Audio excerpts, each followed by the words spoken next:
Browns draft needs. What do you see as areas the Browns should look to fill in the draft coming up? Well, they definitely are going to be interested in bringing in talent on the defensive side of the football. You could talk about cornerbacks. You could talk about edge guys. There's definitely a need to improve coverage. They have a bevy of talent in certain positions. In the top of those positions, Myles Garrett, Denzel Ward. I think if you look at positions that they want to expand upon, you definitely look at corner. You definitely look at another young edge rusher, and then you would probably look on the offensive side of the ball, wide receiver. You could make a claim for linebacker, but until I see them value the linebacker position for a top end pick, I just don't see them necessarily doing it. So if they prove me wrong, then we'll have some evidence that they do value that position. But for now, we don't necessarily see that. So think about as many positions on the back half of your defense as possible. They could add another safety. I think that's a relevant thing. But corner, edge, wide receiver are probably the ones that you'll see them most linked to first round guys for. I thought it was kind of interesting. Andrew Berry, when he talked about the draft, mentioned, you don't necessarily go for instant gratification in the draft. You go for guys that you can develop and fill your roster with long term. A little bit of a smokescreen. Are you still looking for guys that can come in and play, or are you buying that a lot of this is kind of developmental type guys?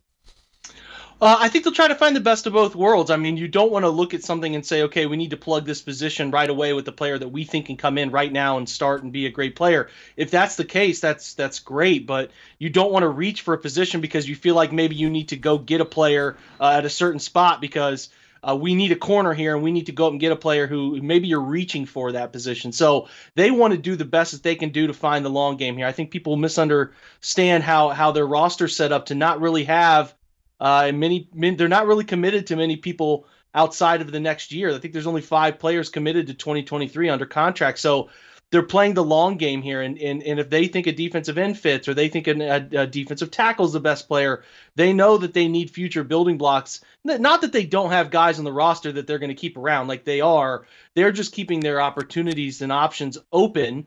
And if a player presents itself at the right time, at the right place, they're not going to hold off on a guy because, we have Odell Beckham and we have Jarvis Landry. No, they might look at changing that up at the end of next year. So I think that's what Andrew Berry's trying to say is, I know most of draft night, everybody looks at like, okay, how does this impact 2021? Well, the Browns are trying to say not only how does it impact our upcoming year, but how does it impact the next 3 years after that or the 5th-year option for a first-round player? That's the long game he's probably most referencing, and it's planting a little seed that they won't be deterred from certain positions just because they currently have a nice setup there. And there's no greater example of that than interior offensive line. I think they will check out a guy in the middle rounds there to potentially supplant if they can't sign Wyatt Teller long term, or if Joel Bitonio and J.C. Treader aren't getting any younger. So they'll keep an eye on the future as well as guys who could come in and make immediate impact on either side of the ball.